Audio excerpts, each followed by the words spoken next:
Welcome back to the AI Ripple Effect podcast. And today I'm delighted to be joined by Russ Felker, Chief Technology Officer at MegaCorp Logistics. Russ, it's great to have you on the podcast. Yeah, great to be here. Thanks, Johnny, for having me on. Fantastic. Looking forward to it. So why don't we start off by you telling us a little bit about yourself and your background, and then we can dive into hear a bit more about what you're doing at MegaCorp and who are your typical customers. Sounds great. I've been in technology now for 35-ish years, something like that.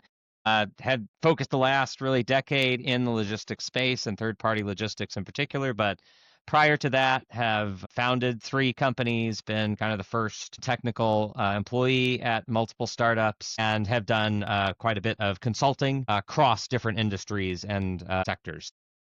Always in technology, always kind of with that angle, with that kind of business process improvement and using technology to affect, good business outcomes and moving businesses forward. And yeah, just recently, as we all are, just it's all about AI.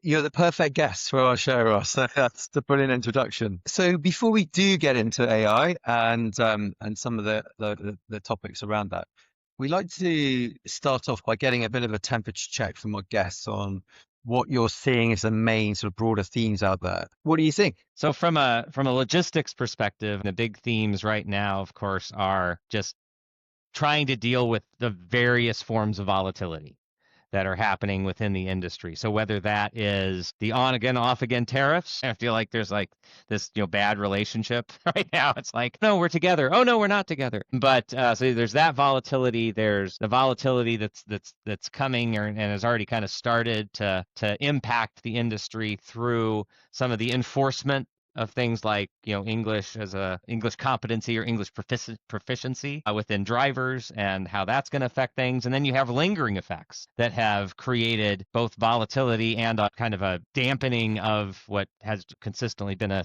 kind of a 3-year cycle, which are you've got a lot of trucks that are sitting out there at 0% interest that the banks don't want to foreclose on because it's not worth it to do it. And so they're just like, hey, pay us when you can type of a thing. So you have this capacity that normally, if you look back 5-6 years, prior to COVID times and prior to the interest rates going rock bottom, would have been pulled out already, but aren't. And of course, there's all sorts of other things that are happening all the time, from hurricanes to tornadoes to wildfires. That's our normal, course of business and logistics. But you got a bunch of other things kind of layering on top of that. And what about with your CTO hat on? What are the big fundamental shifts that you're seeing right now in logistics and transportation? Absolutely. There's been a consistent, since early 20s, focus on leveraging technology to create efficiencies within the back office of logistics. And RPA was one of the first big technologies to push into that sector. But of course, it has some, we'll call them issues. It's a little bit brittle.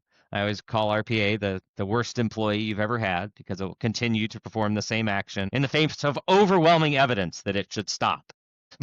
But just keeps going. And it's still that focus. Of course, mid 2010s, you had Uber Freight, you had Convoy come on the scene trying to do full end-to-end automation, the digital only brokerage versus a digital first or a digitally supported brokerage. And that didn't go great. Given the technology of the time, understandable as to why it didn't go great. And so now, though, you've got over the last two-ish to 3-ish years, you have the AI coming on the scene and really starting to create visibility to that ultimate goal of true pure automation, but thinking or intelligent automation, supporting the back end of these, what have been for the last 40 years, very manual processes. Interesting. Would you say that the kind of pressure to get on for real-time tracking and visibility have really sort of elevated that? I think real-time tracking and visibility is that request has been out there for a little while. I mean, everybody wants the blue dot. That was the Amazon blue dot. Why they want it and what you're doing with it has lagged significantly behind the request for it. So the only reason you have something like real-time visibility and tracking is to be able to act and to adjust downstream processes to the realities of a particular delivery or transportation effort. And that hasn't really happened. it's still very nascent. We still have the request. Everybody wants you to make sure you're real-time tracking, and there are some companies that have benefited greatly from that. Provide that real-time tracking. I don't know that anybody's really, outside of maybe some enterprises, I don't know that anybody's getting a ton of value out of it. And so going into the topic of AI, and as a business for you, MegaCorp, I know you've just been there a few months, but how are you sort of seeing and adopting to AI and machine learning? Where are the biggest opportunities, do you think, for AI to kind of enhance that 24/7, 365 operational model? I think there's a lot of opportunity in driving efficiency and in turning over manual processes that people have been executing pretty consistently for the last number of decades over to an intelligent, targeted, monitored agent. Monitor is the key phrase. As we all have used ChatGPT and other tools and watched it go off the rails spectacularly, the same thing can happen, whether you're using a traditional LM or whether you're using an LRM to kind of run some of these processes. So that monitoring, that observability, and then the provenance, what information came in to generate this thought process or this action set that an agent has taken, and then the observability of seeing the steps along the way and having a person watch that, review it, and provide feedback to do that. Now, the impact to logistics is potentially earth-shattering. Whereas I mentioned, mid-2010s, you had Uber and Convoy kind of try that digital-only brokerage, which I still think is not a great plan. You've got to have this mix of people and technology. You can never just have one or the other and be at the best efficiency and best service that you can be. So, but this technology gives us that capability of scaling an individual to a just uneven thought of level of capability and effectiveness in a given role. Something interesting you touched on there, which is the kind of human element, if you like. And how do you go about kind of maintaining that balance between the sort of digital transformation and making sure that there is that kind of that balance with the human elements, ensuring that customer satisfaction, it's traditionally client driven, relationship driven business. How do you manage that? Yeah. And it still has to be. There's certain aspects of any sales organization that are going to remain relatively untouched by a handing off of interactions to an agent. And that is as it should be. Those relationships and maintaining those individual relationships with people is still at the core of what we do. The real, I guess, value here is to be able to take some of these rote and very common and repetitive actions and start to turn those over. But the key thing you have to think about, and I heard this statistic, and whether it's true or not, I don't know. I use it anyway because I thought it was great, is that people over 30 use AI as a replacement for Google. People under 30 use it as a teammate. And that's the lens we have to look at it. This is just adding a teammate to our company. And so just like you would hire somebody and bring them in and start to train them on how to do the things that they need to do, what's good, what's not good, tweak that, adjust it, provide feedback, you have to treat AI the same exact way. No difference in bringing it on versus bringing on a person. And I think that's the biggest mistake people tend to make, is thinking it's a tool set and not thinking of it as a teammate. Yeah, that's really sage advice, actually. And it was going to be one of the questions I was going to ask was, in that sort of fast changing landscape, how do you prepare your teams for future where AI is increasingly, that playing an increasingly important role in freight management and the carrier coordination, I guess, and it's augmenting what they're doing, I guess, from what you just said. It becomes an augment, not a replacement. I mean, there are tasks that people do today that tomorrow they won't do. But it's that move from execution to orchestration, from being a person that's doing an action to being the manager of, maybe not people, maybe managing agents. People still have to have that same approach as if they had a team of people that were doing these things. It's just you have a team that is ridiculously fast at doing certain things and can do it across a much larger scale. And that is going to be a change for a lot of people in just the way that they work. But the jobs to me are still it's hypercritical to have people in every step of the way bringing these new digital coworkers on board. I couldn't agree more. I wanted to get your view on, I think you've built your own proprietary solutions. And I wanted to get your perspective on why did you do that rather than sort of buy in, I guess. Yeah. If you look at and of course, being a 3PL, TMS is kind of what you live and die by. And if you look at the history of TMSs going back even into the late 2000s, which is when the first truly kind of TMSs were coming out, their entire focus was to really create a data entry system with some small pieces of automation, which have increased over time for the actions that people perform.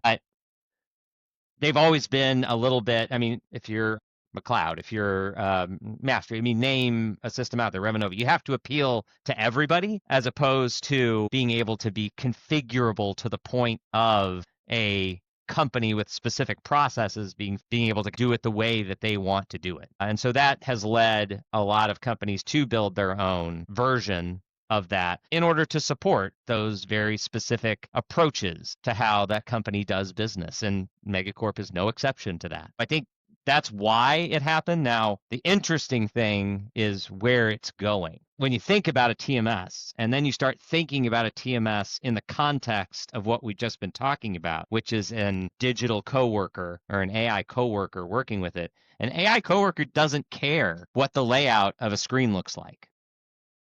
You just have to point it. It could be the worst looking screen in the history of screens. And it doesn't matter to an AI coworker. It goes in, you say, nope, that's this over here, that's this over here. And then it goes, okay, it just starts processing. And in most cases, it doesn't even need a UI. It's just going to be looking at services and that are bringing data up from a persistence layer and feeding it to it in a JSON format or something like that. So UI, that's been such a focus, I think, of TMSs over the last 2 decades is going to start to fade in its necessity and in its importance when it comes to supporting 3PLs in specific, but really transportation in general. That's super interesting. I think I read a piece about the death of UI as particularly in the context of SaaS and the sort of how things are moving on.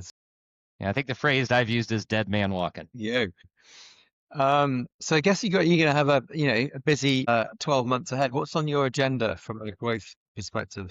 Yeah, absolutely. Again, and you mentioned it before, how do you work with people as you're bringing them on? And so it's looking for opportunities to give them the ability to interact with these digital coworkers in lower risk ways to start, rest through. So you always like a lower risk area, let them interact with that. Our tech department is leaning heavily, and this is how I phrase our approach to AI, is that we are leaning into it. And our tech department is right now working to build agentic chains that allow for full development cycles to be managed by technical workers, people that have the expertise to understand if the outputs are what they should be coming out of these different agents, but doing it in a way that scales our ability to just create output and delivery at a pace that we couldn't even have imagined 5 years ago from the same team size that we can today. And then just introducing other ways for people to interact with it and encouraging people to interact with it.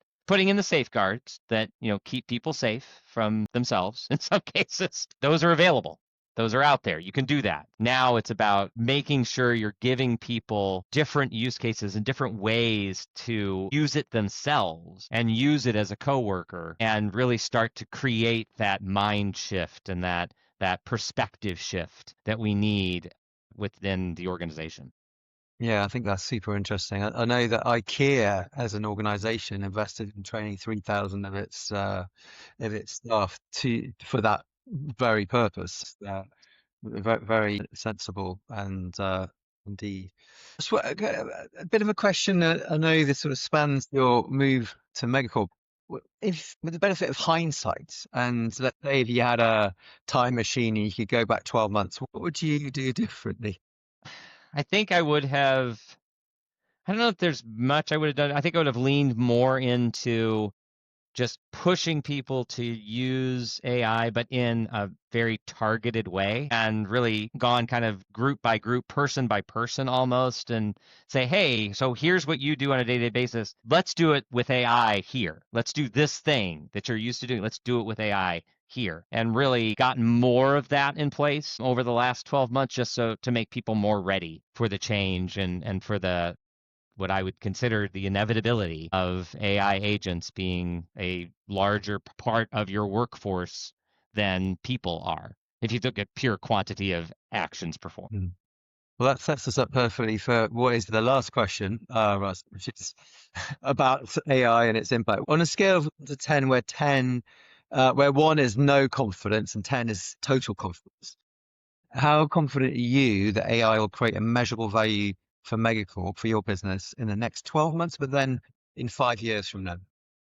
I think I'm 9 to 10 on both. The positive impact, and it was just an article. I don't know. I've read it. I've read a couple different statistics, but it's either 90 to 95%, depending on which article you read, of AI projects fail or something like that. These are the most recent headlines that have come out. But I think people are looking to implement as a tool and not a coworker, and you can't have that perspective if you want to have success with this type of a technology. I think the bigger impact is not whether or not it can create value, which it can. I've already seen it happen in multiple cases. It's measurable and it's there. It's what is the impact to us as a society for AI coming in? And that, I think, is a question that, well, we need a lot more time to talk about. But I think that societal impact is something that we've got to, as a society, and as you and I are part of a society, we have to be thinking about that and have to be working toward I'll call it mitigation of the potential impact. What we don't want is a very short time window repeat of what happened during the agricultural revolution. No offense to Charles Dickens and the wonderful books that he wrote about poverty and the horrific living conditions. But but I'd rather not have somebody have that material. I think that's what we have to think about even more so than the short term or long term value to the particular organization we work for. Well, that's a wonderfully philosophical way to close the conversation, which has been fantastic, Russ. Loads of great insights, loads of great tips for our audience out there. If the folks want to get in touch with you, what's the best way of reaching out? Yeah, Socials? absolutely. Reach out to me on LinkedIn. That's one of the easiest ways. I can't promise same day response, but I do look at it on a regular basis. Excellent. Well, of course, we'll drop all the links in the podcast description. Russ, thank you again. It's been great. And thanks everyone for watching today. And we'll see you on the next edition of the podcast. Thank you.